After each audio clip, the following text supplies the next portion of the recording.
Oh, the mind games. They take it. But they're ready.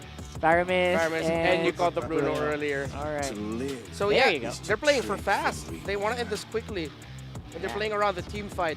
And I think TLPH were already thinking about playing the Faramis because they banned out the Bane. Yep. Here So comes the Lance. Here comes the Lance. Lance. No? I mean, it's very bad against the Faramis, but here comes the Lance. Or the... No. I was going to say the Joy, but... No, I don't No. like the Joy. That's Julian. All right. Nothing he too was crazy. still up on the board. Nothing too crazy. Nothing too crazy on the drafts. I'm thinking though, this might be a Phoveus game for Lord JM. Seems to be. Blacklist International should be able to force game number 3 as long as TLPH just doesn't snowball. Well, Just yeah. stop the snowball of TLPH and get some few early wins, win the first 2 turtles. You could potentially take this game, Blacklist, and secure game 3. And the Phoveus will definitely help out with Lord JM, maybe surviving a lot more in these team fights. Yeah. Good idea. Mobile for Nick not to ban Legends. that Bane. Do you actually believe that? No, I am just. Because it's MP the King? Yeah, I'm projecting. All right, I wanted to see the Bane, and I'm pretty sure MP the King was thinking the same because a lot of the jungle picks were blocked out. Henceforth, Because of the fact that, again, you're such a nuisance to the enemy team that's going against the Phoveus, and especially with the Vengeance and the Brave Smite combination that you see, you're just flying in the air, tanking up a lot of hits, and that allows you always for your roamer to focus on what they need to do. They need to get those set potentials off the implosion, but I think even in that case, like Haji has to work against Netherrealm like we talked about, but also the 2 Purifies. You know, like this is also something where that set potential that Blacklist International has can be stopped in its tracks. Sanji, though, real quick, taking up a kill early on, first blood in the hands, and that looks like that's just going to be an objective too. there was way too many units there early on to amplify the Ghost Bursters. I don't think XOR was expecting that. Yeah, I don't think so either. There's just very quick damage, and what a time to go down too, or even get the first blood if you're TLPH into the objective. We see here mid, let's talk about that. Again, Exort was rotating up and was caught out under crossfire, giving Sanji first blood. And this is what we can expect.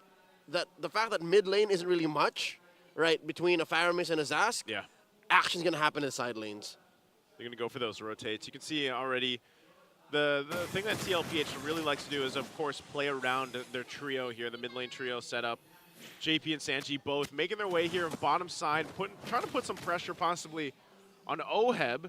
They're just going to plant themselves here, allow Betty Q to get a couple shots on the turret, get some extra gold, but it's going to be stopped. Blacklist International knows it as well. All right, looking at where the gold has gone, look at that. Massive lead for Carl Tizzy, about 4,000 gold, 400 gold, 300 on Sanji, and 300 on Sanford as well. What's going on? I think they're just slowly, you know, like it's those little wins. The leads are well spread out. Yeah, the little wins that they're able to find, a little extra gold on the turrets. Again, they got that first blood earlier, and then the turtle, like all unanswered, basically, from Blacklist. So, All for free. yeah, if you're looking at this, you're wondering, you know, for Blacklist, it's a little bit slower start. I know we did say, hey, let them cook for a little bit, you know, but at this point, they don't want the second turtle to go that way. So I think either for Blacklist, you potentially find a pickoff before, or you just go full force and fight. And it might be better with the lineup that they have to just fight for that turtle, get the set they're looking for from Hot. We'll see now, 10 seconds before the turtle comes through. Sanford picks up his Thunder Belt, so he's going to want to start hitting people to get stacks. And yeah, I don't think Blacklist wants to get it for free. He's going to go in with a flicker, actually. There's the implosion we were talking about. They get the Netherrealm out. Exort's already down, though. Carl Tizzy bobbing and weaving out of there. He's going to be fine. Haji will get punished. Once again, Sanford outside of the Primal Wrath form finds Lord JM. Carl Tizzy possibly looking for MP. He gets dragged back with a Stampede and falls as well. 4 kills here for TLPH plus this turtle. The river runs red with Blacklist blood. I didn't expect for Blacklist to actually lean hard into this contest. I mean, it's one thing, Joseph, to say they're not giving it for free, but another to say, you know what, we're taking this fight. Prior to that whole engagement, prior to that sequence, I was looking at Blacklist lineup and saying, the only real hero that's ready to fight here is the Julian. Everyone else needs some level of items for them to be able to say, all right, we're going to contest. And that led Team Liquid PH to just zoom in past Blacklist in gold. 4,000, 5,000 now, 5 minutes in. That's a massive snowball. I know, Colossal. You know, when people ask, what is a snowball? Because I know some people have asked this is a snowball. Like, this is playing off the advantage, the momentum that you build, and it just continues to go down the hill. You can see this once again. TLPH knows they have that advantage.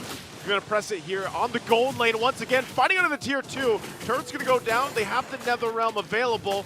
Completely fine. Won't be able to get any pickoffs, but they're happy with the objective.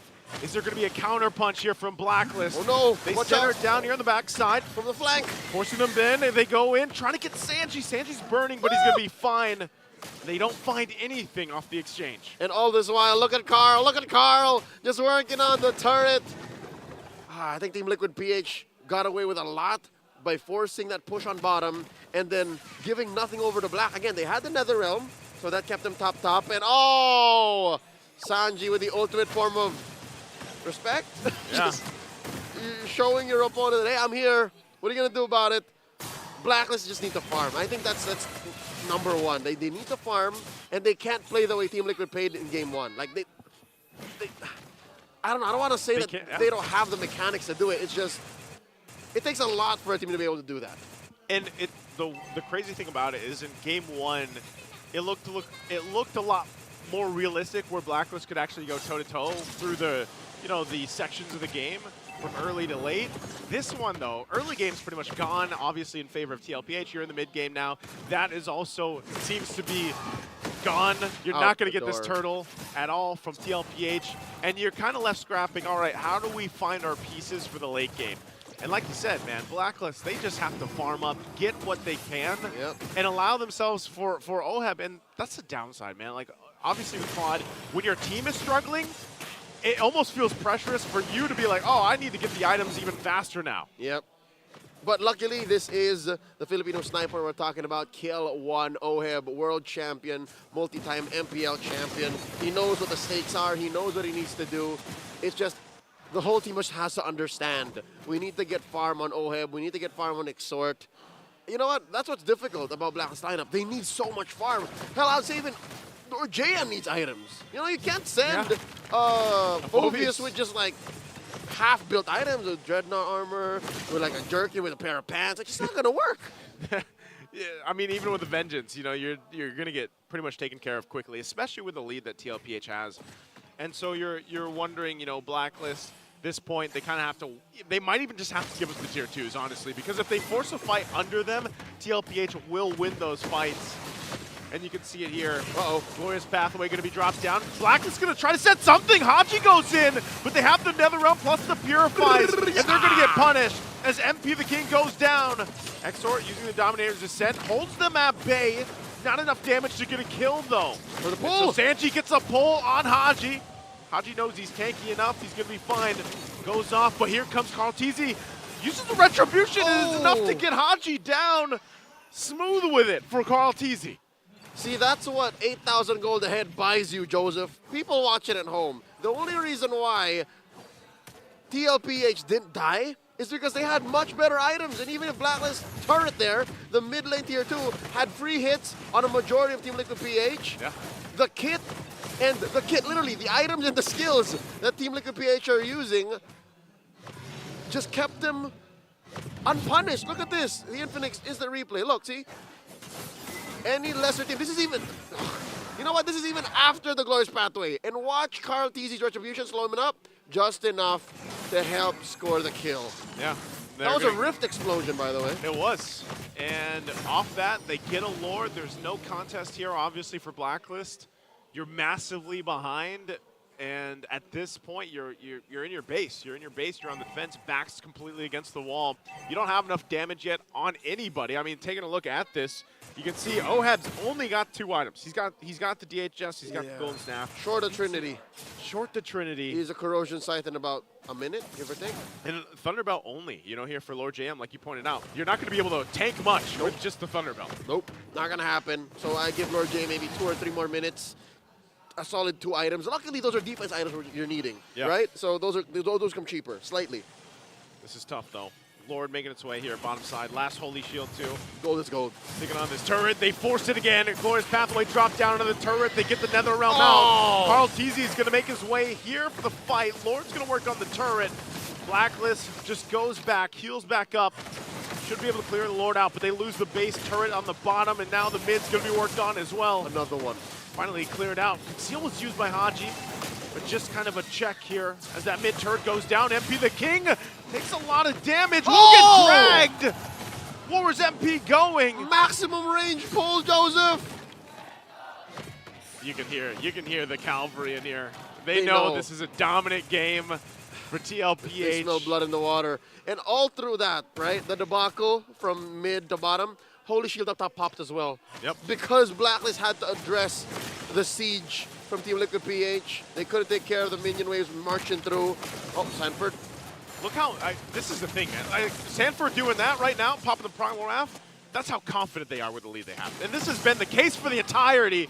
Implosion going to be used, but what can they turn out of it? He just scoots on out through the Glorious Pathway. Haji dealt with, taken out alongside Exort, and that might have just done it. Punched in the ticket. Woo! TLPH waits for the wave to come in. Full on force with the cavalry will work on the base, and there's nothing Blacklist can do about it, as it's a sweep for Team Liquid PH.